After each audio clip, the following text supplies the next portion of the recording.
guys, welcome back to the YBF podcast. It's your girl, Natasha. It's hot as hell, y'all. It's summertime, and we just, we still trying to stay fabulous while it's hot out here. Like, yeah.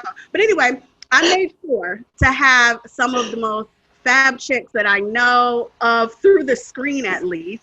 And I am just super excited to have them on.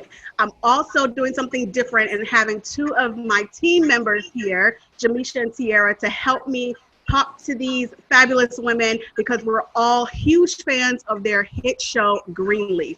So please welcome to the show, Deborah Joy Winans and Merle Dandridge. Did I pronounce it right, Merle? Yes! Woo! What's up? Right. How's everyone doing?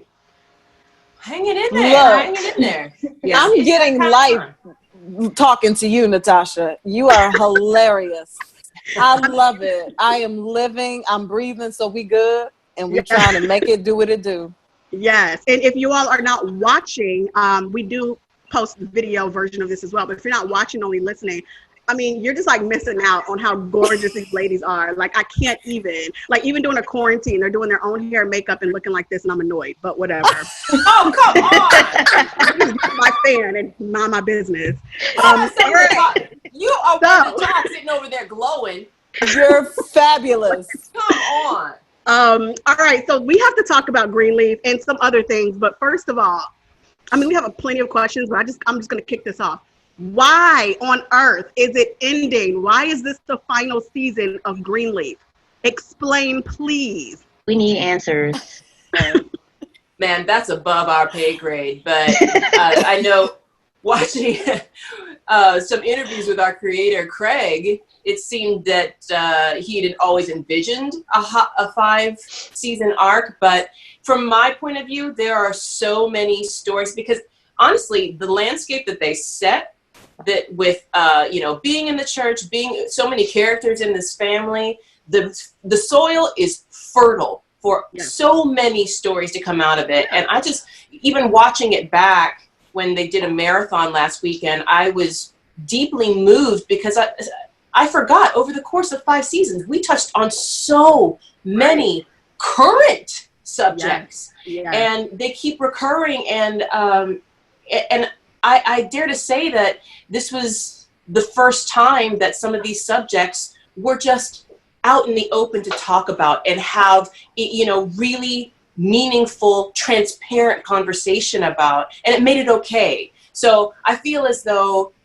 knowing that there's a spinoff coming up, that there is a lot of room for us to continue since they trust this particular model, this family, this storyscape, to present those questions. I'm excited about that. So we did get the press release saying that there would be a spinoff. Now, they didn't tell us who would be involved, what this would be about. Do you have any information you can give us? Merle, the way you turned your head was hilarious. That was funny. That's my sister, y'all. She's hilarious. Who's involved?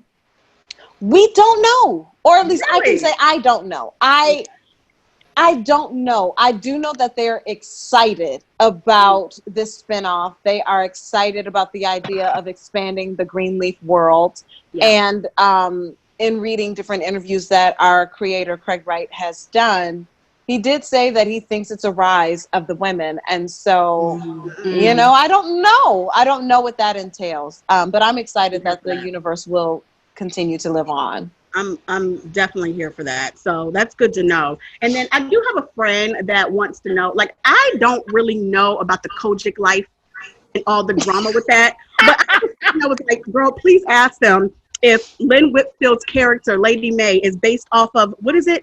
Lady May Blake from the Kojic from West Angeles. West Angeles. Nah. Well, no, I think she took that character from a lot of the first ladies that she was looking at, but I know that she and First Lady May Blake are friends, and she used to attend West Angeles. Oh, it definitely has to get something. She definitely had some inspiration from her. Oh, she definitely got some inspiration for sure. It wasn't based off of her, Right. But I certainly think was inspired by her. But Bishop Blake will say any day of the week, my Lady May is better.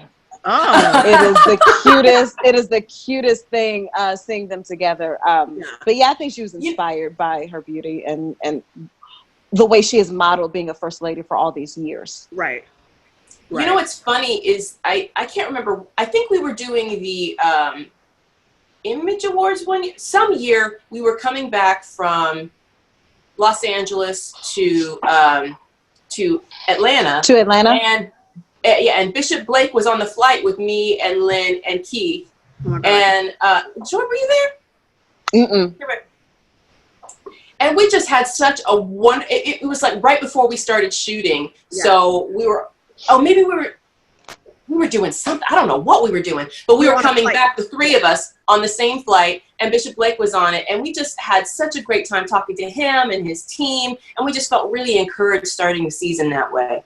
Love it. I love all of that. So what I also want to know, and I'm sure my team will ask some more questions about this because I still have not watched it yet, but did you both watch the Clark sisters biopic? Oh, yeah. Oh, yeah. It was great.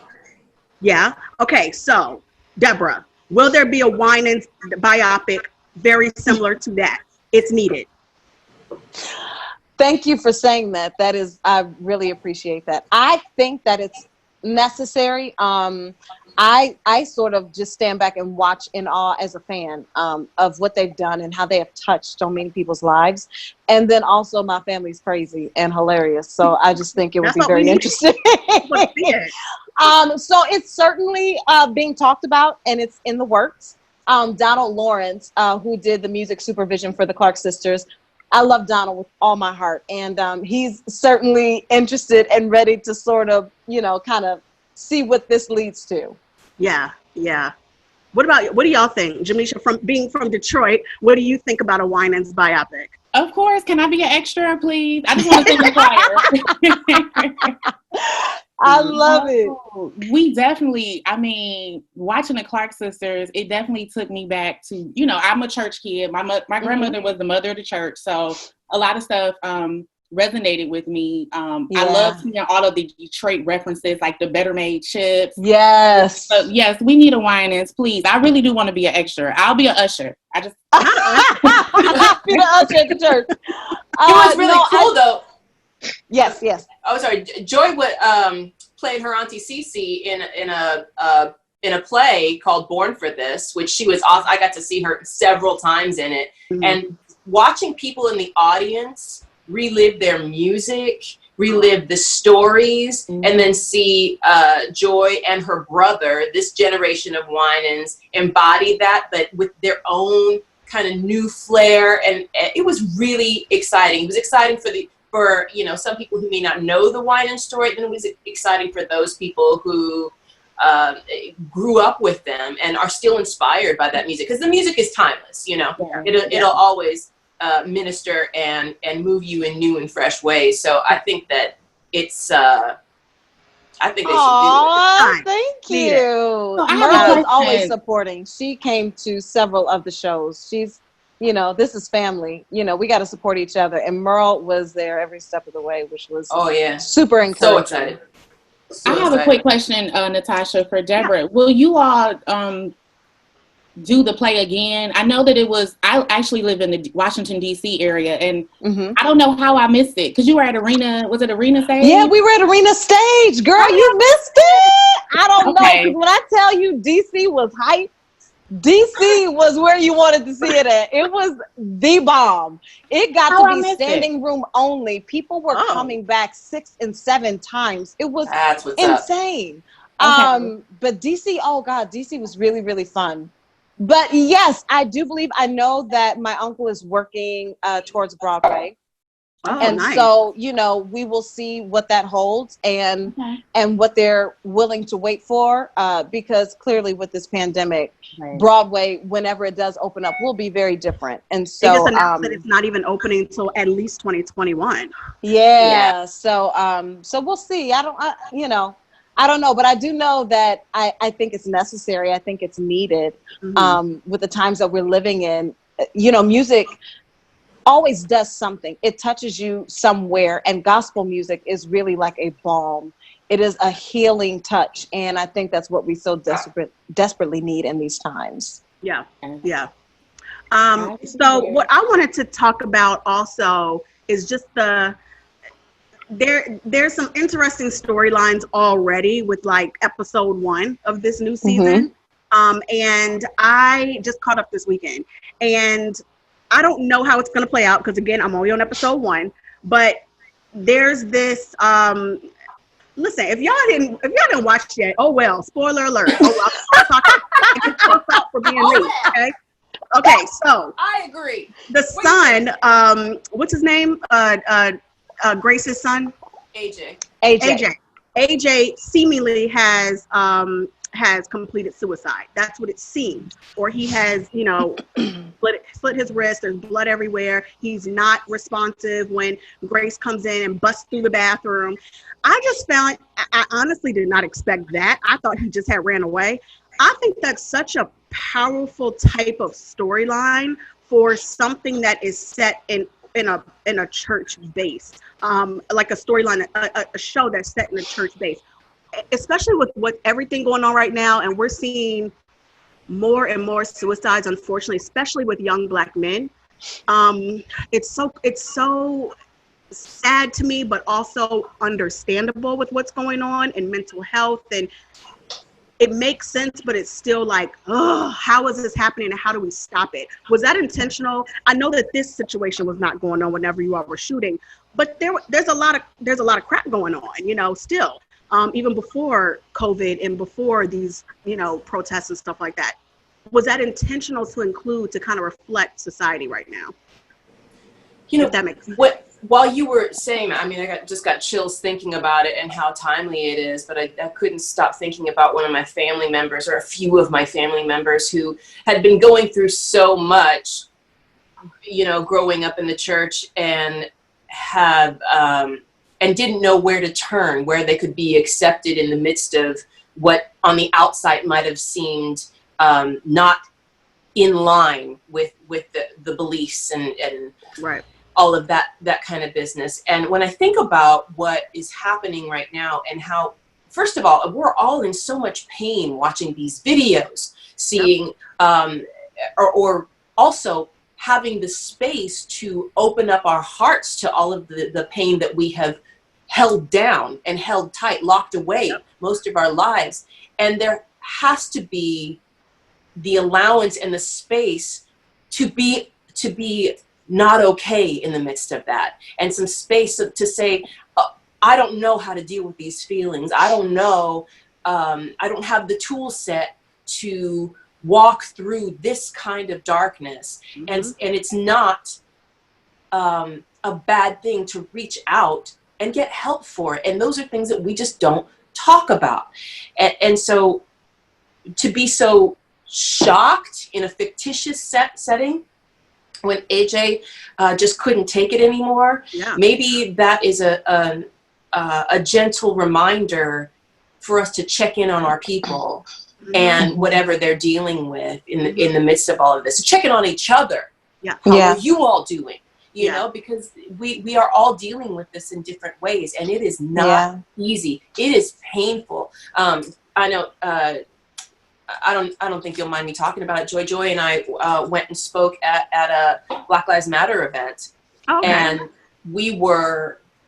I wasn't expecting to speak. She was speaking. I just happened to jump in, but we were just so overcome in a brand new and fresh way that you just never know how it's going to hit you, and so it's okay to be not okay. Not okay. Yeah.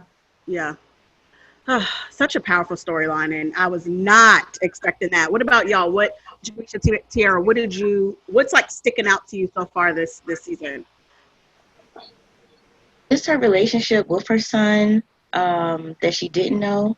I thought it was different, whereas she was like trying to nurture this relationship with her son while everybody else was pretty much, you know how people are in the church, like, oh, don't, whatever. But anyway, I don't know. I just feel like I like seeing her in that role where she's taking charge and kind of like not listening to what the church is telling her to do as far as how to handle him. Because he's not easy to handle. Well, there's a time for everything. There was a time for her to step up in the pulpit and do what was right for her family at the time. Yes, I could give you some lessons on that, Charity, if you want. If you want, I can sit down and give you a couple of pointers on how to do that. Oh, okay. Wait a minute. I'll give you some pointers on how to stay with your family as well, and just be with them through the hard times. Don't come for me. Don't come for me. I have like 5 sisters, so that y'all's dynamic on screen is like, it cracks me up. So I'm like, that's literally us. So yeah. I love it. I can't stand her, but I love her. Yeah. Same. Yeah, go ahead. But to continue with the AJ business, there was a time to be in the pulpit and do that, and then there's a time to step down and really get involved with making sure her son is okay, because when she did do that period of running away from and hiding from things in her own pain, and there was so much collateral damage because of that. Right. And his pain, his life, and his journey is a part of that. So this is a great opportunity for Grace to not turn over the tables of somebody else's tables, but in fact to go in and do the hard work in her own front yard. Yeah, I gained a lot of respect for Grace after that scene where she like accepted him into the church and came off of the pulpit and stuff like that. And I was just like, okay, Grace. Yeah.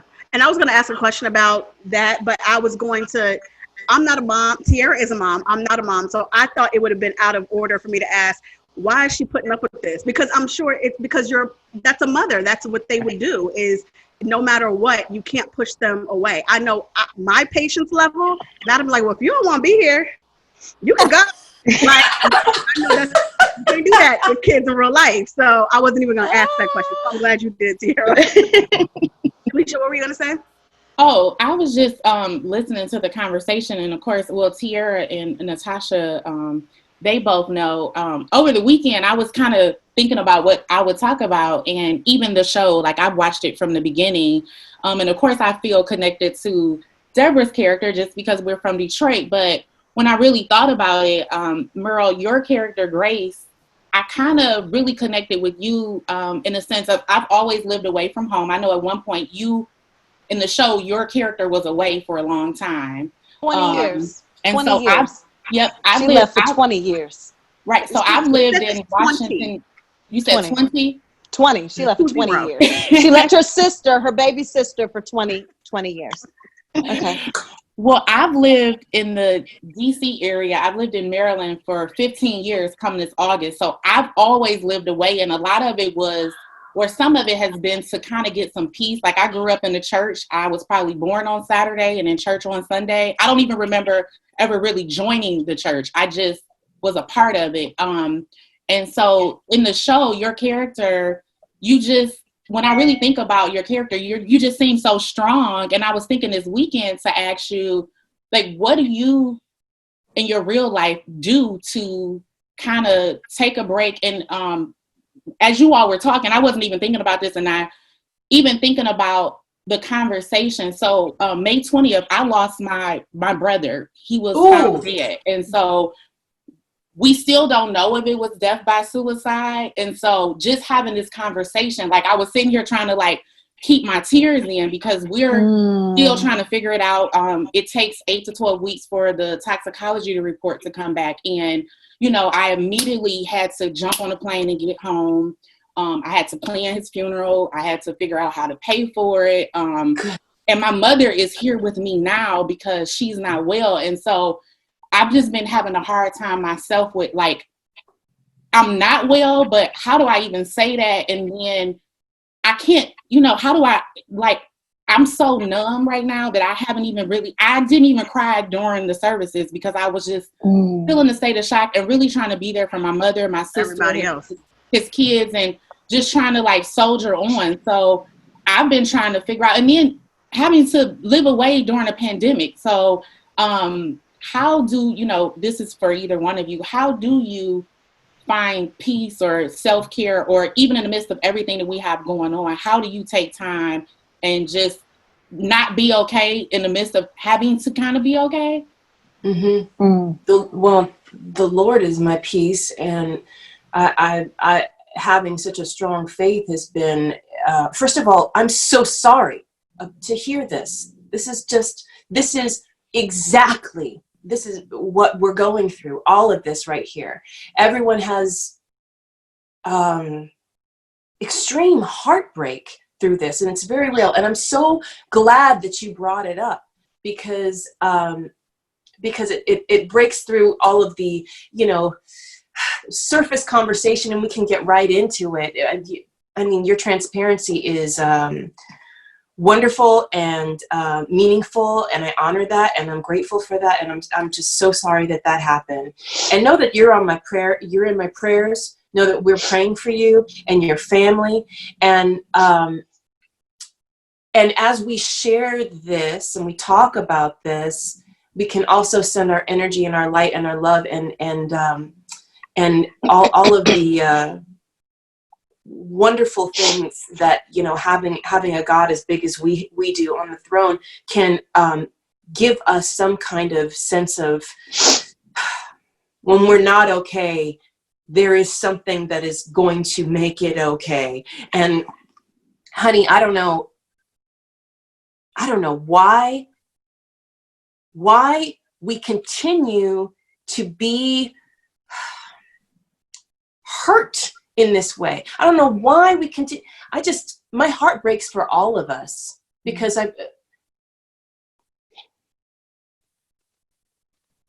No, it's hard. It is very hard. And what I always try to encourage people as well is, especially as Black women, that superwoman syndrome, trust me, I get it. But I also do not want to fall victim to doing that to please others. It's okay to not be okay. No. And people are constantly trying to not be sad and trying to push through and trying to make sure we're doing everything we're supposed to do as the Black girl or the Black woman. Sometimes actually a lot of times it's okay to sit down and not be okay, and to tell somebody, Absolutely. No, I don't feel great today, and I'm not going to do XYZ, A, B, C, D like I usually do, because I'm just not. And some people may look at you like, she's, what happened to being strong? We got to be strong. No, we don't. Not today. I don't have to be. And I think just letting that go a little bit will actually free up some of, to allow us to feel a little bit of peace. It's okay. Absolutely. Like, we're not perfect. It's great. So Absolutely. What? Let us sit in this hurt and anger sometimes. Yes. And Jamishia, I think you have to allow yourself to feel and be okay, and also think that you can do what you can for your mom, but God's going to take care of her. God loves her more than you do, and it's hard to imagine. But I just want to really quickly just say, Lord, we lift up Jamishia to you and her family. Only you know the true heartache and pain that they are dealing with, and only you can send a comfort and a peace like no other. So God, we ask that you do that. We ask that you touch Jamishia. We ask that you touch her mother. We ask that you touch everybody related to this tragedy. And we know that you know what's going on, but God, we don't. And so we ask for your comfort and your peace that only you can give. And we lift them up to you today and every day, God, in Jesus' name. And we thank you, and we pray that you allow her to release this hurt and let her know that it's okay, because you're surrounding her. And we thank you for that, God, in Jesus' name. It's going to be hard for a long time. But that's okay, because you're going to be covered. And you're going to be surrounded, and you just need to know that you have the freedom to say, it's really hard today, and I need y'all to back up off me, and I just need a little space to breathe. That's okay. It's okay. And I think it's important that you do it. Thank you. But we love you. And we're praying. We do love you. Love you, Jam. I feel like this might have just even, I mean, I know this is more of an entertainment site, but even been ordained by God, because I had to pull it together. Like I said, when they said Deborah, I was like, I gotta go because she's from Detroit. I really got to do this. This is why I wanted you all to do this. I just felt like it would be good for us. Like Man. I'm my mother, I had to come away to even do the interview to get some peace, and I was just like, I gotta do it, but I really didn't want to because I just have been feeling so bad. Yeah.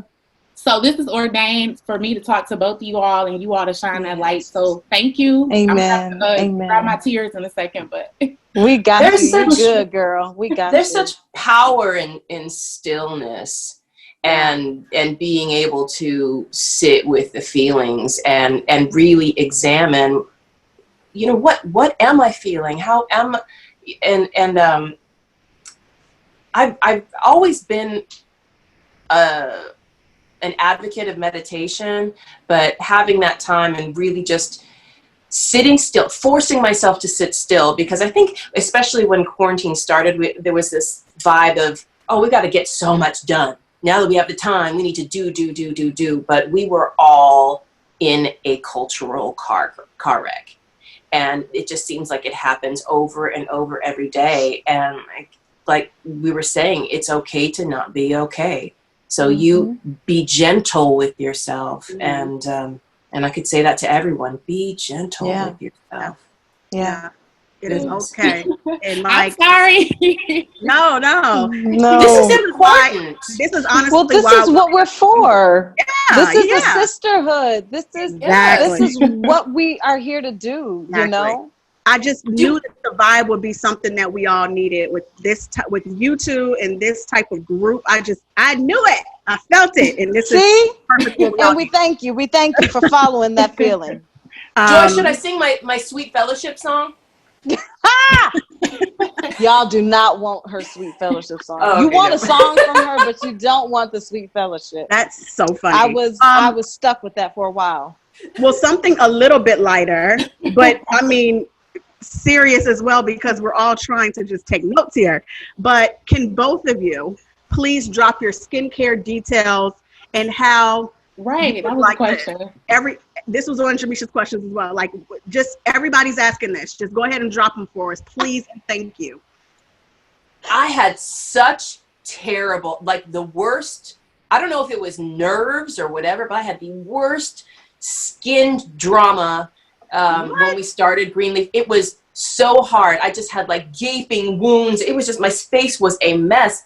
And our makeup head sent me to her best friend in Atlanta, and I brought Joy to her as well, and she got us together. Got us together. But I will say that, having a good exfoliation, a hyaluronic acid, and moisturizing, I just think it's important to make sure that try out the serums. Make sure you're doing something that's really nourishing to your skin. But drink water, get your glow on, and and don't sleep in the makeup. You know, it's not cute. It's just not. It's really not, and it's not worth it. People sleep in makeup, and they get too tired to take it off. They party too long, and so they just want to close their eyes. Bae, when I tell you that is not the business. Do not. You won't catch me doing that. It's honestly, not it's cute. a form of self-care too, and that's something that absolutely my dentist, crazy enough, had to teach me, as well as it's the, what is it? Not estheticians. Esthetician. What is wrong with the esthetician? Was like, stop looking at it as a chore, and look at it as a form of self-care. Take that absolutely 30 minutes to yourself. I'm like, 20-30 minutes, but if you think about it, like Merle was talking about meditation earlier. I started doing stuff like that. I downloaded different meditation apps, and now I look forward to like doing my skincare while I'm listening to that. It matters. It definitely helps just you as an overall being. Just FYI. Yeah, that sounds I delicious. Totally agree. I love that. May have to steal that. All right. So, what questions do y'all have for our two lovely guests? You all had plenty. Okay, I'm back. I had to go grab tissue. Okay. Oh, you can go, Tierra. Oh, you go ahead. Okay. No, go ahead. All right. So Charity. Okay. Yes. My favorite and my least favorite character on the show. Only because this last season, like, I wanted to come through that TV and like wring your neck. She wilding out, right? Just wilding completely out. So I wanted to know, she's basically cut ties with most of the family. What can fans expect from her this season? Like, how is she going to navigate the church and her family? It's going to be really tricky. Not going to lie. The thing that I think we love to hate and hate to love about Charity is that she's real. And she wears her heart on her sleeve. And if she feels something, she's going to say it. If she doesn't like something, she's going to say it. And I think in season 4, she felt like she had given enough time and energy to other people making her dreams come true. Okay. To believing in what she feels is her calling on her life. And I like to tell people that, you know, God gives you your dreams and your vision for your life, and other people may not see it when you tell them.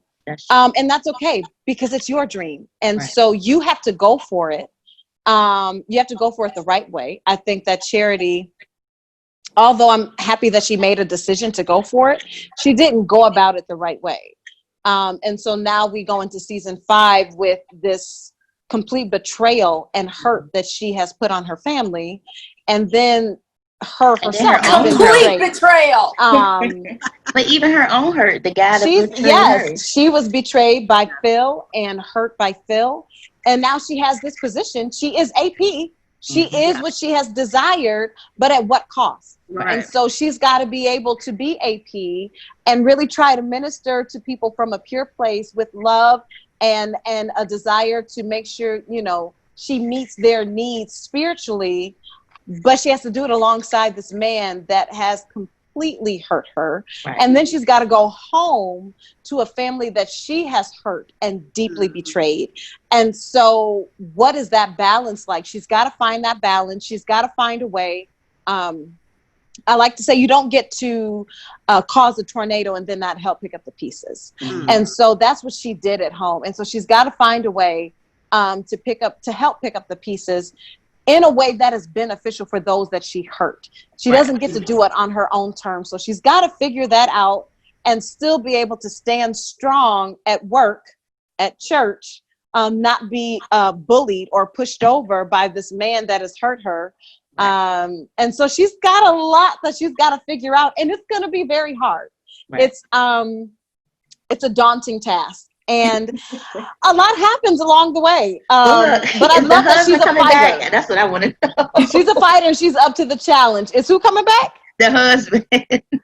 The husband of the baby daddy. Baby daddy. Oh, well, you know they're divorced. They got divorced. Okay. Yeah, they're divorced. Kevin is, you know, as we know, living his new life, and he ain't thinking about Charity. So he ain't thinking about her. Actually brings me to a question I had about the men y'all work with on this set, because okay, so Natasha, I've been following Sean Blakemore since One Life to Live, okay?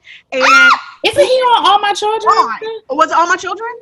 I just remember watching something with you, and it was like, I was like, it was either One Life to Live or All My Children. I watch both, like religiously, but not anymore, obviously. But he was on one of those, and he was the cop. I can't remember. I can't remember which one. Fine as all get out, he still looks exactly the same. I don't understand it. Girl, that's that black. That black don't crack, baby. Right? And then Merle has Mr. Rick Fox. And let me tell you something. This most recent episode, ma'am, why did we break up with Rick Fox? Why did we do that? Because that ministry, I don't understand what's happening here. Like, why are we together? Wow. And Lamont Rucker, why? Get out. Like, what is happening? I don't care that that's y'all's brother on screen. He's still fine. I can't look at him that way. It's so nasty. But you can look at Rick Fox that way. So tell me why are you together with Rick? What is happening? And what's it like filming with these men? You know what? I have to say, it is so nice to have so many strong, talented, good Black men around. You know, they're great guys and with great work ethic, and we really have been blessed. So I don't know, you know, the Greenleaf ladies, we fly, so we attract. You know, I can't help absolutely. Look, I love it. I think that it's certainly been a blessing to work with all of these amazing people from Keith David on down. It's, you know, it's funny because I really do look at this fictitious family. I'm like, dang, they a good looking family. Right. And so I love that. But yeah, Sean Blakemore is a wonderful actor.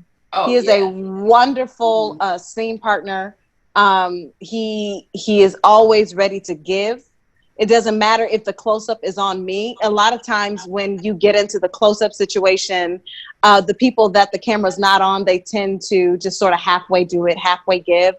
And I can tell you without a doubt, the people that we get to work with, us individually with our own, you know, selves, like me, Merle, whenever we have scenes, we know we come to give each other whatever we've got and to lay it all out there. But to have people to come in and be the same way, give the same effort, make sure you get everything you need for your close-up and vice versa, has just been astounding. Like, we work with great-looking people, but really, really amazing work ethic and really incredible givers. They come to play and to give, and that's exciting. That's when you know you're going to have a scene that's going to pop off when everybody's ready. Right.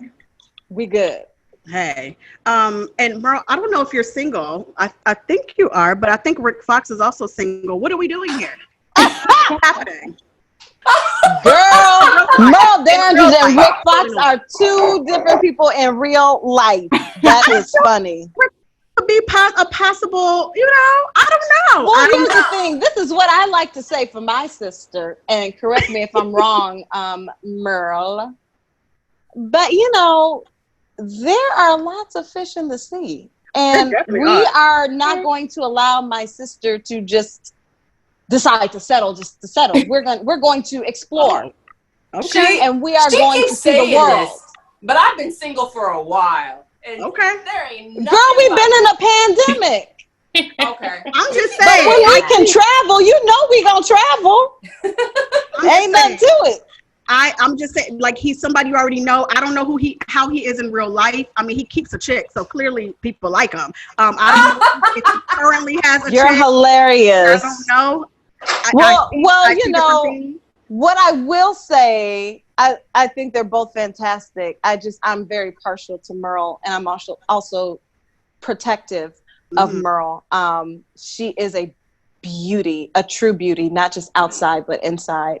And when you know that about someone that you love, you want to protect it, and you don't ever want them to misstep or allow anyone to misuse that. And I want her to know that she has her pick. It's not just, well, you know this person, so maybe, but it's like, no, other people know you because you are that chick. You are that deserving. You are that boss. And so I just want her to, like, strut her stuff and spread her wings and fly. That's what I'm excited about. Can you add us to the list, too? Can you add us to the list? Absolutely. Who? We all need it. Who need it? First finger. Because everybody's fabulous. Everybody's fabulous. My sister is hilarious. Okay, we're gonna be looking out to see who you choose, because I know, right? Women have we need to understand we have the power, ladies. Stop giving that power up. We have the power. So whoever you choose, they better get in line and get information. Yes. Absolutely. Get information. I love that. That part. I do have another question, but Jamishia, you can ask yours first. Okay, well, I have a question for Merle. I see that you are a dog mom, just like Natasha. So let me ask you this. I actually had two questions, but Natasha and I have been going back and forth because she hasn't gotten her dog groomed in forever. That's not my fault. It's a pandemic. That's not my fault. The groomer's not open. So have you been able to groom your dog at home, or do you hire a professional? I have, and she doesn't necessarily trust me. I can tell that she's just like, do you know what you're doing? Do you know? But she gets real still, and she's kind of like all over the place. But when I get to try to get the hair out of her eyes, she gets real still, like, don't move a muscle. But my groomer did open like last week, and they have all kinds of secure, pandemic security guidelines. Nobody can walk in. Everybody wears masks. They're very, very vigilant with all of that. So, and my dog just really loves her groomer. So she got it together. She got cute. Yeah. You hear her, Natasha? Listen, my dog cries bloody murder when I put him in the sink. Bloody murder. I haven't groomed him in 10 years. I take him to the groomer every month, and he loves his groomer. When I do it, you would think someone has a machete and is like attacking him. Well, wait, I barely touch him. But you do shampoo your dog, right? No? Oh. Once a month? Call the people. I take him to the groomer every month. But since the pandemic, I'm telling y'all, this dog, people will call the police on me because he will be yelling and screaming at the top of his lungs if I tried. No, I'm not. How can you make it like a pleasant experience? Like what's his favorite treat? I don't know. Oh, I know his favorite treat. I know his favorite treat, but I don't think it's gonna help. He does not like when I do. And then sometimes when I take him to the groomer, I'll stand and watch, like, okay, what are they doing that I'm not doing? I'm telling you, he's the perfect dog. He hands him his paw. He's unbothered. And I'm like, oh my God, he does not do that with me. Your dog is bougie. Yes, he is. So I gave up. Like, I'd like an oval shape. Please and thank you. I give up. Whatever. That's funny. So I do have a question about, and if you all don't want to talk about this, by all means, just be like, let's go to something else. But I just think it's really important, and it's something that blew up on our social media when we posted it. I knew it would be a big deal, but not this big of a deal. So clearly, a lot of women feel this way. So I posted, what was that, like a month ago at this point, about the woman on Twitter saying that she tied her tubes, or did she tie? No, she had a complete hysterectomy. So like a month ago or so, I posted to our social media a Twitter thread that a woman said I think she was about 30, or like just turned 30 or something like that, pretty young. And she said, I have decided to have voluntarily have a hysterectomy. I do not want to be a mother. I'm not currently a mother. I have no desire to want that. And I want to be able to live my life how I want to live my life. I want to focus on my career, and I have other family. I want to do this. I want to do that. And these are the things that I'm tired of people judging women about and judging me about. And she went on a list about people asking her, oh, when are you going to have a baby? When are you going to have a kid? Oh, you don't want kids? Oh, aren't you kind of selfish for not wanting kids? Aren't you this? Aren't you that? There's so much judgment attached to women, kids, especially single women. Especially the older you get, it's like something's wrong with you if you're not married yet. Have you all ever dealt with, not necessarily the hysterectomy situation, but have you all ever dealt with people judging your lifestyle or judging your choices in life? And what can you share and tell our women readers, like how to deal with that, like how to keep it moving? Like, honestly, this had like 600 comments in a couple of hours. And I was just like, whoa, everybody's doing it, apparently. But what kind of advice can you give to women who have made that decision that they don't want kids, like regardless of what time they do it in their life, but they've made that decision, or maybe they just haven't done it yet because they haven't found the right person? How do you deal with that judgment from that, though? Ooh, Merle, were you looking to say something first? I will say, go for it. Here's the thing. We're in a time where the functions that we as women have to be, so many different things, having children later, we are dealing with young children and our elderly parents and careers and everything else that goes along with what we in our generation deal with that they haven't dealt with in the past, you know? So there's, the baby boomers who are like, why aren't you having a baby, or why this, that, and the other thing? And, or, everyone has their own path, their own choices, their own life. And nobody but God is going to tell me what to do with my body or when to do it. If I want to have children in 15 years, well, we have the science to do that now. If I was not able to back in such and such time, maybe even when I was in my 20s, that's not really your business.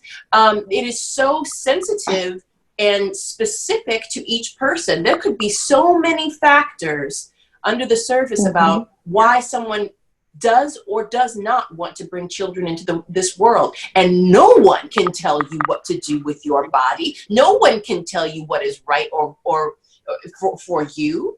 But I will say that is a big move. And if you're going to make a big move, like, I don't know, changing your cup size three, if you're going to make a big move, make sure you thought about it, you've prayed about it, and you have done the work, making sure you know why you're doing it. Absolutely. Absolutely. I would say I concur with all of that. And I would say make decisions based on your desires and shut out the noise. When you recognize that you get one life and you recognize that you're the one that's going to live that life, I know it's easier said than done, but you stop listening to what other people think about your life. Yeah. I got married 7 years ago. I've been married over 7 years now. We don't have children. And that's on purpose. We decided we wanted to wait because of what we wanted to do with our lives. And of course, did we get the constant, when are you going to have a kid? When I'm good and ready. If you're bold enough to ask me, I'm bold enough to tell you exactly how I feel. This is my life. And I'm going to live it the way I've been called to live it. And even with my family, I had to recognize a lot of things that I was doing growing up were to make sure they felt like I was this good Christian girl and I was worthy of who I am and being in this family and being the oldest niece and the oldest granddaughter. And I am a good example. Honey, when you get free and when you realize that your destiny and your journey is yours alone and God has called you to be who you're supposed to be. Yeah. It doesn't matter what anybody else thinks.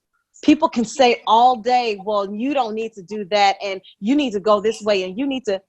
I'm a whole grown woman. I'm fully grown with a whole husband. You don't get to tell me what I need to dress like, what I need to look like, because that's your definition of what you think looks good and conservative and holy and saved. No, ma'am, Pam. That's me. And if I don't figure out who I am, how is God going to use me the way he wants to use me? My life is not anybody else's. I have said, this is what I want to do. This is my journey. God, show me where you want me to go. Open the doors, do this, do that. It's not up to anybody else. Right. And I think we also have to make sure we recognize, and I'm understanding it more and more, that there are fertility issues. And so the fact that you keep coming at someone saying, when you're going to have a baby, you have no idea how that's affecting their mental stability, because maybe they have been trying and maybe it hasn't worked. And you don't know that you are literally asking them something that is crushing a little bit of their soul every single time. Right. So we have to think about that. We have to recognize that and understand that, look, if somebody been married for a minute, maybe they're trying, maybe they're not. That's their business. And I am not, I don't believe in peer pressure. No, I'm not going to have a baby just to have a baby because you think I should have a baby. You have a baby and you tell me how your life is. I don't believe in peer pressure. Yeah. I am going to live with something according to what God has called me to do. That's it. Point blank, period. And so I recognize. Yes, no, I believe that. And I recognize that it's easier said than done, but find out who you are. Right. And when you find out who you are, it doesn't matter what anybody else thinks. Right. It just doesn't. Right. It matters what God thinks. Agree. Yeah. That's it. That's the only person I answer to. Say that. Is there anything, because I know we have to wrap in a bit, is there anything else that you guys want to tell the readers, the listeners, the viewers of Greenleaf? I mean, since y'all don't want to tell us what this, I feel like you do know more about what the spinoff is going to be, but whatever, we're going to let you slide. We do know it's going to be women focused. I get that feel. I get that vibe. So that's good enough to know. But is there anything else that you want us to know? Oh, that we're grateful, that we are so grateful. I mean, without your support, we don't have a show. And now more than ever, we have to really, really support each other. So we are beyond grateful, beyond thankful that you've allowed us to have this place in your lives, that you've taken us in, that you've cared about us, that you are angry with us and frustrated, but you love us all at the same time. We love you back, and we are grateful that we've been able to have this place in your life for as long as we have. It's an honor and it's a privilege, and we praise God for these moments. So I say I'm most grateful. Love yes, that. I will second that. It is a journey of a lifetime, and it is my great honor to bring these stories and to be in communion not only with these artists and behind the scenes and in front of the camera, and with these producers, but with you all, because you have not only amplified it, but made it so much more. You made it meaningful because it resonated. Yeah. You reflected it back to us that we were reflecting you. And that is when your people say, yeah, that's it. And beyond, the stretch of it has been so universal across this entire globe. I mean, what an incredible gift. And in the midst of that, as we continue to lift each other up and we continue to say, yeah, sis, yeah, you're doing it. Yeah. Well done. Keep moving. Continue to keep yourself safe in body and in spirit. Stay healthy, because we have got a lot of work to do. Yes, and we do. We need everyone to be strong, to be centered, and to be ready to do the work, because now's the time. Now's the time. We are uncomfortable, and everyone is uncomfortable for a reason. So let us take care of each other, take care of ourselves, and let's dig in. Yes. Ooh, what a time to be alive. Anything coming up next for you guys that we can look out for? I know that, Merle, you're like a Broadway veteran as well. So is there anything coming up that we should be watching out or looking out for? And she kills it on Broadway. Oh, yeah. Kills it. My last Broadway show a couple of years ago, she was there front row screaming like it was a concert. It was so great. It's incredible. Well, when you know someone's gifted, like, I know she's gifted because I've been able to work with her for all this time. Right. But then to see her in her other element of Broadway was like, oh my gosh, y'all, it was mind-blowing. It was mind-blowing. She was amazing. Oh, thank you, Joy. Well, yeah, I have a couple of Broadway shows that I'm workshopping, and then I'm still working on The Flight Attendant for HBO Max, which will come out as soon as we're able to finish the season. Oh, nice. Yes. Jamishia, Tierra, anything else? Last words?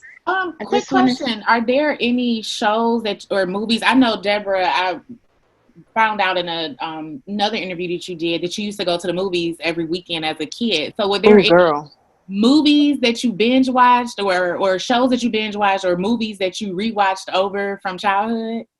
Ooh, from childhood. A lot of the Spike Lee joints. Okay. Oh, yeah. I mean, in this pandemic, that's just what is necessary. So a lot of the Spike Lee joints. I watched Game of Thrones for the first time. I was not up on the business, and baby, no. That business was good. Did you start binging right before the finale, like I did? No, I binged during the pandemic. I watched all 7 seasons in like a week and a half. What? It was serious. It was absurd because she has been so resistant to this show. Me too. So That's long. me. Like, I get it. girl, what are you doing? What we doing tonight? What we doing? I was like, I can't. Game of Thrones is on. And she would just be like, man! And I didn't get it. I mean, she was not having it. And It's everything, right? And listening to her when she would FaceTime me when certain things happen, I was just like, told you. Ooh, honey. Yeah. Cersei's walk of shame. That is a walk of shame to end all walks of shame. Oh, I love it. My God. No, that was amazing. So, what'd you say? I was going to say the first season when Grace comes home from sleeping with Noah and she walks up, the crew said that to me. They were like, shame. Shame. During rehearsals. Walk of shame. That's what you get. But, no, for me, so I've just been working on music. I haven't, something I thought I was never going to do, but I'm doing it and I'm excited about it. So I'm working on music. I've got an EP coming out this summer. I've got a single being released in a couple of weeks. Oh, nice.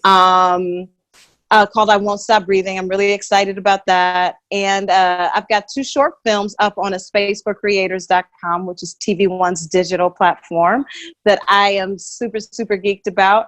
And, you know, I still have no agent.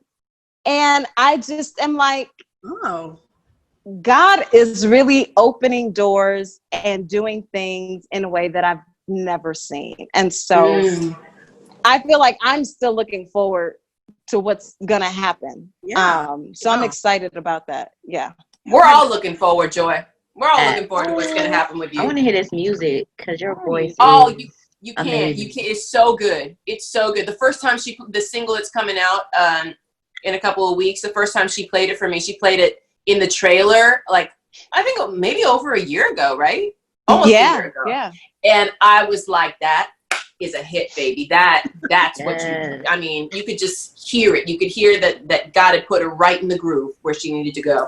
It was awesome. Is it a gospel track? Oh, thank you so much, Merle. Is it a gospel track? I think it's just, I don't know. I think it's inspirational. Okay. It's not traditional gospel in the sense that it's, you know, Jesus loves me, this I know. Right.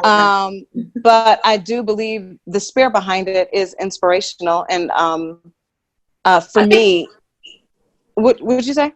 I was going to say, I think it's inspirational pop. I can hear it on so many different genres. Like it could go pop charts, it could go R&B chart, it could go Christian chart, it could go all of it. Got it. Okay. Well, I love that. I love that, sister, and I received that. Love I received that. Can't wait to hear it. Hopefully, you'll send it to us first too. You know, absolutely. Thank you guys so much for doing this. This was like everything. It was exactly how I thought I would feel. I feel lifted and light and fun. Oh, good. So thank you for doing this. Thank you, ladies, so much for speaking with us. Yeah. We love you for having us. We love you so much. Absolutely. Thank you. Y'all are fabulous and beautiful and amazing. And so are you. Thank you. Thank you, guys. All right. Thanks for having us, everyone. Yes. Thank you. Thanks for watching, y'all. Bye-bye. Bye. Bye, guys.